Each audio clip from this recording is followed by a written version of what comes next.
सबसे पहला सवाल जो हमारे पास आया है वो है मनमोहन जी का, हमारे प्राइम मेंबर हैं। कह रहे हैं कि संदीप जी, एसएसडब्ल्यूएल में फिर से ब्रेकआउट हो गया है क्या?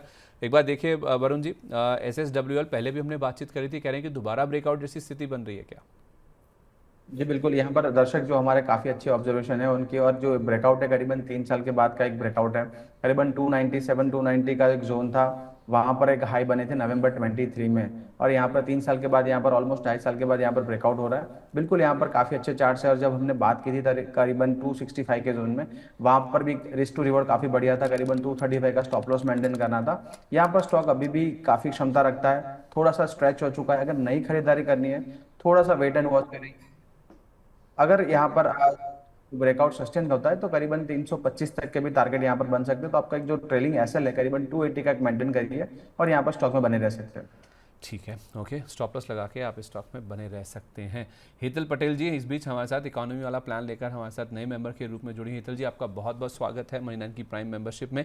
गगन अधिकारी जी हमारे नए मेंबर हैं, ये भी इनका सवाल आया, कह रहे हैं कि HCL टेक आप देखिए लोकेश सर कि 28 जुलाई वाली एक्सपायरी वाली 1240 की स्ट्राइक की पुट ले रखी सर इन्होंने 18 रुपये के रेट पर। अब क्या करना चाहिए सर? आज इन्फोसिस के नंबर्स भी आने हैं, तो उससे पहले ज़रा आईटी एक्टिव है, इनका सवाल भी आईटी स्पेस की कंपनी को लेकर आया है। 1240 की स्ट्राइक वाली पुट ले रखी सर 18 रुपये पर। मेरे हिसाब से होल्ड किया जा सकता है, क्योंकि ज्यादा दिन बचे नहीं है। तो स्टॉप लॉस थोड़ा सा स्ट्रिक्ट जरूर रखिएगा, और स्टॉप लॉस होगा 10 रुपए का। 10 रुपए का स्टॉप लॉस के साथ अगर इसको बने रहते हैं, मुझे लगता है मूवमेंट आ रहा है स्टॉक पे, तो हो सकता है ये 24 से 26 रुपए तक का मूव दिखा दे। तो अभी के लिए होल्ड करें, बस स्टॉप लॉस ठीक रखना है 10 रुपए का। वरुण जी, आज सेंसेक्स की एक्सपायरी भी है और इन्फोसिस के रिजल्ट्स भी आने वाले हैं, कोई ऐसी स्ट्रैटेजी आज के लिए? जी देखिए संजय जी, सेंसेक्स की एक्सपायरी और यहाँ पर आप देखेंगे तो 76,500 का काफी अच्छा जोन है, वहां से हमें एक बाउंस बैक देखने को मिला है। अगर यहाँ पर सस्टेन होता है तो सेंसेक्स का 76,000 का जो कॉल है, वो यहाँ पर मैं एग्जैक्टली देख लेता हूँ। जी, प्राइस अपडेट नहीं हो रहे, बट 76,600 का जो कॉल है वहां पर आप ऑप्शन में पोजीशन बना सकते हैं। करीबन 168 के अराउंड यहाँ पर चल रहा है। जो स्टॉप लॉस होगा वो करीबन 115 का होगा, और अगर यहाँ पर सस्टेन रहती है रिकवरी तो करीबन 300 तक के टारगेट सेंसेक्स में 76,600 के कॉल में बन सकते हैं। इन द मनी कॉल है, थोड़ा सा आप अगर थोड़ी डीप आती है करीबन 140 के जोन में यहाँ पर एक्यूमुलेट कर सकते हैं। 150 का स्टॉप लॉस मेंटेन करिए, ऊपर की तरफ 300 तक के टारगेट यहाँ पर बन सकते हैं। 115 ना स्टॉप लॉस 115? जी जी। ठीक है, तो आप कह रहे हैं कि सेंसेक्स का 76,600 का कॉल 168 के आसपास है, नीचे डिप्स में 140 तक लीजिए आप, और इसमें टारगेट 300 रुपये के हो सकते हैं, और स्टॉप लॉस आप इसमें 115 का रखिए। इन्फोसिस पे कोई स्ट्रैटेजी सर नंबर से पहले या फिर नंबर्स आने दें उसके बाद? अमूमन देखिए संदीप जी, अर्निंग से पहले या कोई बड़ी इवेंट होती है उसके पहले हम कोई पोजीशन तो नहीं डेवलप करते, बट यहाँ पर देखिए ओवरऑल आईटी सेक्टर का अगर आप व्यू देखेंगे तो थोड़ा पॉजिटिव ही है। और इन्फोसिस में भी काफी अच्छे यहाँ पर फॉर्मेशन हो रही है।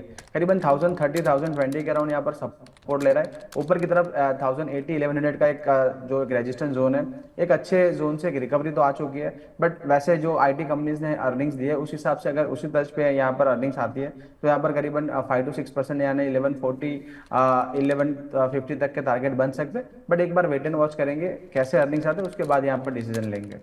ठीक है, ओके, अगले सवाल की और जियो फिन के शेयर इनके पास हैं, बातचीत कर लेते हैं। पहले जियो फाइनेंशियल को लेकर 74 शेयर है इनके पास लोकेश जी, 305 रुपये का प्राइस है, ऊपर के भाव पर है, फंसे हुए हैं। कई सारे ऐसे दर्शक हैं सर जिन्होंने ऊपर के भाव पर लिए हुए हैं, तो उम्मीद रखनी चाहिए या फिर ये गलत होगा कि इनका भाव आ जाएगा? मैं तब भी बात करता था जियो फाइनेंस से अवॉइड करें, और आज भी। अब अवॉइड की तो बात नहीं है, अब अगर आपके पास है तो होल्ड कर सकते हैं, बट क्या बड़ा मूव आएगा? अभी तो नहीं लगता जियो फाइनेंस में कोई बड़ा मूव आने के लिए तैयार हो रहा है। तो अभी तो साइडवेज है, 200 डे मूविंग एवरेज के नीचे ट्रेड कर रहा है। जब तक 263 264 के ऊपर ट्रेड नहीं करेगा तब तक मुझे कोई बड़ा मूव की एक्सपेक्टेशन नहीं है।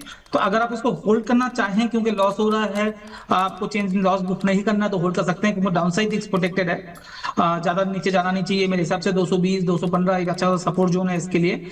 मगर क्या ये चलेगा? बहुत बोलना मुश्किल है, मुझे तो नहीं लगता, क्योंकि जियो फाइनेंशियल सर्विस जो है अभी 75-76 के मल्टीपल में मिल रहा है, और सेम टाइप का बिजनेस आपको जो फाइनेंशियल कंपनीज दूसरी है आपको 12-15-20 के मल्टीपल में मिल जाएंगे। हाँ, तो इतने महंगा प्राइस देके क्यों किसी स्टॉक पे रहना है, मुझे थोड़ा सा समझ में कम आता कोई है, विकल्प, मोमेंटम जहाँ पर और भी नहीं है। कोई विकल्प इसके अलावा? सर आप देख सकते हैं बजाज हाउसिंग फाइनेंस देख लीजिए, आप देख लीजिए श्रीराम फाइनेंस देख लीजिए, आप चोलामंडलम फाइनेंस देख लीजिए, आप एबीसी देख लीजिए, आदित्य बिरला कैपिटल देख लीजिए, एलएनटी फाइनेंस देख लीजिए, महिंद्रा महिंद्रा फाइनेंस देख लीजिए। अच्छा, सारे आप विकल्प तो मैंने सारे बता दिए, और सारे आपको 10 से लेके 20 के मल्टीपल में मिलेंगे। मतलब इतने सारे विकल्प हैं, इसको छोड़ दे बाकी कई कोई भी ले लें। फाइनेंस सेक्टर अच्छा लग रहा है, मतलब फाइनेंस सेक्टर में ये स्टॉक अच्छा नहीं लग रहा। Perfect, got your point sir. ठीक है, मारुति देखिए वरुण जी, इनके पास एक शेयर है 14,374 के रेट पर।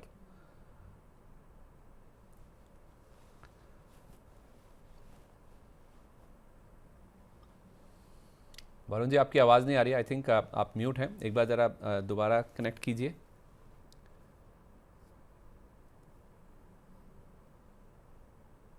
आप मुझे सुन पा रहे हैं वरुण जी? लेकिन आपकी आवाज़ मुझ तक नहीं पहुंच पा रही है। लोकेश सर, आप सुन पा रहे हैं मुझे? जी जी, सुनता हाँ हूँ। सर, तो एक बार मारुति पे व्यू दे दीजिए सर। 14,374 पर लिया है इन्होंने। अभी जो मूव आया था उस टाइम पे इन्होंने ले ली है। रह सकते हैं अभी तो इनमें बने रह सकते हैं, ऑटो सेक्टर्स में मोमेंटम आ रहा है, तो मेरे हिसाब से इसमें बने रहिए। अपना स्टॉप लॉस जरूर मेंटेन कीजिएगा 13,200 13,100 का।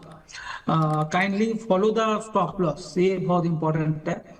1,000 पॉइंट ऑलरेडी टूट चुका आप जहां से लिए हैं, बट मुझे लगता है यहाँ से बाउंस बैक वापस आ सकता है। 2 दिन के बाद रिजल्ट है इनका, रिजल्ट भी मुझे लगता है ठीक ठाक आएगा, ठीक तो है, यहाँ पर मूव आ सकता है, तो आप बने रहिए, आपका कॉस्ट आ जाएगा, आ जाना चाहिए।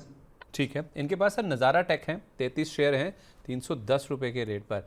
नज़ारा टेक और इसकी जो डेल्टा कॉप नाम की जो पीयर कंपनी है, एग्जैक्टली पीयर नहीं है, लेकिन गेमिंग की जहाँ तक बात आती है तो उसमें वो भी शेयर आता है, डेल्टा कॉप भी। ये शेयर रिलेटिवली बेटर है सर, अगर आप डेल्टा कॉप से कंपेयर करें। इसको ना थोड़ा एक्सटेंड कर दीजिए चार्ट को, 1 या 3 महीना कर दीजिए, तो उस हिसाब से देखा जाए तो लो लेवल से काफ़ी अच्छा रिकवर हो चुका है सर। क्या इस स्टॉक पर बेट किया जा सकता है? कोई फ्रेश भी अगर लेना चाहे, और जिनके पास 310 का रखा है तो रखा रहें, उनकी लेवल आ जाएंगे। क्या पैसा बनने की भी उम्मीद है इसमें? जी, सर पहले तो एक चीज समझिए, डेल्टा कॉप और इसमें फर्क क्या है। Delta cop actually casino casino चलाता है, और कैसीनो वाला ही ऑनलाइन ऐप इनके पास है। जो गोवा में अपने डेल्टा का कैसीनो सुना होगा या देखा होगा, डेल्टिन जी। आप जाते भी हो तो देखा होगा। तो नहीं, मैं गया हूँ गोवा, मैं इनका वो कैसीनो देखा भी है, लेकिन अंदर कभी नहीं गया हूँ सर। तो मैं जाके आया हूँ सर, अंदर देख के आया हूँ, बहुत बेहतरीन अच्छा, है। मैं ओके, खेलता नहीं, बट दोस्तों के साथ गया था, उनको लूटते हुए दिखा है। ओके, ठीक है। तो इन शॉर्ट डेल्टा का अलग चीज है, और नजरा टेक में क्या गेमिंग कंपनीज है जो अलग अलग तरह के गेम है, जो सट्टा नहीं है। तो क्योंकि जब गेमिंग के ऊपर गवर्नमेंट का कोप पड़ा तो ये कंपनी भी टूट टूट गई थी, बट अभी के हिसाब से मेरे हिसाब से चार्ट में ठीक है, और इनको इतना असर नहीं पड़ा गेमिंग के रूल के हिसाब से, गवर्नमेंट का जो चेंजेस हुए थे। तो मेरे हिसाब से आप इसको होल्ड कर सकते हैं। 280 275 बहुत अच्छा सपोर्ट जोन है, जस्ट बिकॉज आईटी सेक्टर में तो कोई बड़ा मूव नहीं है, इसलिए नजरा टेक अभी चल नहीं रहा। बट पहले से मुकाबले देखेंगे तो ऑलरेडी 240 से 302 हुआ है, और आउट परफॉर्म कर रहा है आईटी स्टॉक्स में। तो मेरे हिसाब से इसको होल्ड किया जा सकता है 340 से 360 के टारगेट के लिए, अभी के लिए। ठीक है, ओके। वरुण जी, इनके पास मिसिस बैक्टर्स भी है। मिसिस बैक्टर्स ये कह रहे हैं, मिसिस बैक्टर्स फूड्स 47 शेयर हैं 213 रुपये के रेट पर। बहुत शानदार मूव आया था सर 4-5 दिन पहले, जब अमैकस म्यूचुअल फंड के सुनील सिंघानिया जी का नाम इनके साथ जुड़ा था, तो बढ़िया चला था ये शेयर। उन्होंने स्टेक लिया है, तो इसका इम्पैक्ट हमने स्टॉक प्राइस पर ऑलरेडी देख लिया है। अब सर इसमें अगर किसी की पोजीशन है तो उनको क्या राय देंगे आप? जी, सबसे पहले माफी चाहूंगा संजय जी, थोड़ा टेक्निकल ग्लिच था, इसकी वजह से आवाज नहीं आ पाई। कोई देखिए, दिक्कत नहीं बैक्टर्स सर। फूड की अगर बात करेंगे, 440 वाला स्टॉक करीबन 160 165 के जोन में यहाँ पर आप देखेंगे तो 2 बार यहाँ पर एक डबल बॉटम का कोशिश किया है, और जो न्यूज आई उसके बाद यहाँ पर डबल बॉटम का कंफर्मेशन मिला है करीबन 190 के ऊपर। अब स्टॉक एग्जैक्टली अपने 200 ऐसे में जो है वहीं पे कंसोलिडेट कर रहा है। बिल्कुल देखिए, ब्रेकआउट तो काफी अच्छा है और मूव भी काफी शार्प मिला था। अगर फ्रेश एंट्री करनी हो तो भी कर सकते हैं यहाँ पर। अगर आपके पास ऑलरेडी है स्टॉक तो करीबन 190 188 का एक जो आपका स्टॉप लॉस है वो मेंटेन करेंगे और यहाँ पर फ्रेश खरीदारी कर सकते हैं। अगर यहाँ से अगर ब्रेकआउट सस्टेन होता है तो करीबन 240 और 270 के टारगेट बन सकते हैं। बिल्कुल यहाँ पर होल्ड करना चाहिए, डबल बॉटम का कंफर्मेशन है। स्टॉक काफी अच्छा लग रहा है। ठीक है। प्रियंका सिन्हा जी कह रही हैं, हमारी प्राइम मेंबर है, can we connect on WhatsApp? बिल्कुल कर सकते हैं मैम, आप चाहें तो 9311121874। कल तो हमने एक प्राइम वाला शो भी किया था स्पेशल, मैं तो कह भी रहा था कि अगर आप चाहें तो फोन लाइन के जरिए भी आप अपने सवाल हम तक पहुंचा सकते हैं, पूछ सकते हैं, डायरेक्टली हमसे बात कर सकते हैं, वो भी ऑप्शन आपके पास मौजूद है। तो आपके पास यूट्यूब का ऑप्शन भी है, व्हाट्सएप का तरीका भी है जुड़ने के लिए। आप चाहें तो फेसबुक पर भी अपने सवाल हम तक भेज सकते हैं और वही नंबर पर जिस पर आप व्हाट्सएप में मैसेज करेंगे तो आप चाहें तो फ़ोन लाइन के जरिए भी आप हम तक जुड़ सकती हैं हमारे साथ 9311121874 पर। अच्छा, इन सवालों के अलावा कुछ और भी स्टॉक्स हैं जिन पर बातचीत करना बहुत इंपॉर्टेंट है, जिनके कुछ नंबर्स आए हैं या फिर खबरें इंपैक्ट कर रही हैं। डॉक्टर रेड्डीज सबसे पहले लोकेश सर, इनके नंबर्स जो आए ना उसमें जो सेमाग्लूटाइड नाम का जो एपीआई इन्होंने लॉन्च किया था उसमें कुछ अनएक्सपेक्टेड इम्पैक्ट हुआ है इस तिमाही में, जिस वजह से कुछ प्रॉफिट में 240 करोड़ रुपए का इन्होंने एक प्रोविजन लिया है, जिस वजह से नंबर्स देखिए इनके 70% के आसपास मुनाफा गिर गया, रेवेन्यू 6% गिर गया, मार्जिन तो आधे से भी कम हो गए। बाजार कह रहा था कि 16% के आसपास के मार्जिन आएंगे, 12.5% के मार्जिन आए हैं, तो एक बड़ा डिसअपॉइंटमेंट हुआ है। कल इनका एडीआर भी गिरा था, तो इस गिरावट के बाद डॉक्टर रेड्डीज में क्या करना चाहिए? गिरावट के बाद जिस लेवल पे ये आज आया है सुबह 1100 रुपए के करीब, वो बहुत अच्छा सपोर्ट जोन है।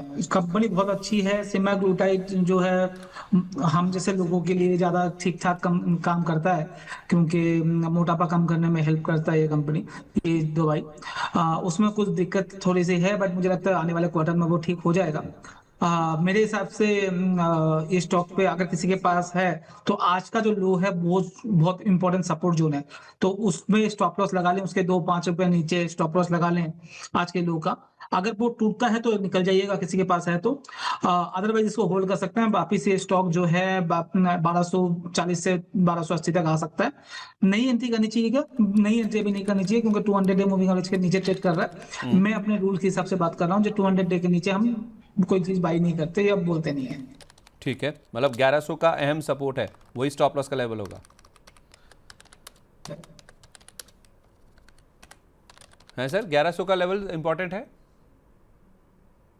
बहुत इंपॉर्टेंट सपोर्ट है सर। हाँ। कल भी मेरे हमारी, इंटरनेट पे ऊपर नीचे हो रहा है। हाँ मैं इसलिए समझ रहा था क्योंकि कल भी हमारी वीएलएम वाला से बात हो रही थी, वो भी ये कह रही थी कि 1100 के आसपास अगर मिल जाए नीचे तो आप ज़रूर इसमें खरीदारी कीजिए डिप्स पर, और उन्हीं लेवल्स के आसपास से देखिए स्टॉक आज घूमता हुआ नजर भी आया, तो नया मत खरीदिए लोकेश सर कह रहे हैं, लेकिन 1240 1280 के टारगेट्स के लिए आप चाहें अगर आपके पास है तो होल्ड जरूर करके चल सकते हैं। वरुण जी, एचपीसीएल को देखिए, क्रूड $96 हो गया, कल इनके जो नंबर्स आए हैं बेहद निराशाजनक कहना चाहिए। अबिड्डा लेवल पे भी घाटा आ गया, कहाँ इनका 9000 के आसपास का प्रॉफिट था, उसके सामने इन्होंने लॉस पोस्ट किया है अबिड्डा लेवल पर, और नेट लॉस भी देखिए 11,526 करोड़ रुपए का है, जहां ये 4,901 करोड़ रुपए के आसपास के मुनाफे पर बैठे थे पिछले ही क्वार्टर की जहां तक बात है। ऑब्वियसली क्रूड के प्राइजेस बढ़े हैं, जंग का इंपैक्ट है जिस वजह से ऐसे नंबर्स आए हैं, लेकिन ओवरऑल ओएमसीज पे व्यू क्या होना चाहिए सर, गिवन द फैक्ट कि $96 हो गया क्रूड, 100 से ज़्यादा दूर नहीं है? जी देखिए संदीप जी, यहाँ पर अवॉइड का ही व्यू रहेगा और थोड़ा वेट एंड वॉच करेंगे कैसे जो डेवलपमेंट्स हो रही है। क्योंकि अगर आप बात करेंगे एचपीसीएल की तो देखिए हिंदुस्तान पेट्रोलियम और बीपीसीएल में दोनों में एक लॉस आया है। बट यहाँ पर जो लॉसेस आए थे तो क्योंकि अंडर रिकवरीज काफी बढ़ गई थी और इलेक्शन का टाइम था। अब आने वाले दिनों में देखिए अगर क्रूड बढ़ेगा तो आई थिंक कंज्यूमर को वो प्राइसेस जो है पास ऑन कर दी जाएगी, तो अंडर रिकवरीज इतनी बड़ी नहीं होगी शायद, ऐसा लग रहा है आने वाले दिनों में, अगर गवर्नमेंट पास ऑन कर देती है क्योंकि रिस्ट्रिक्ट नहीं करती है तो। बट अगर यहाँ पर बात करेंगे हिंदुस्तान पेट्रोलियम की, तो एक राइजिंग ट्रेंड लाइन का एक सपोर्ट था, वो सपोर्ट तोड़ दिया है। एक हायर बेस एस्टैब्लिश करने की कोशिश कर रहा है स्टॉक करीबन 385 से 390 के जोन में।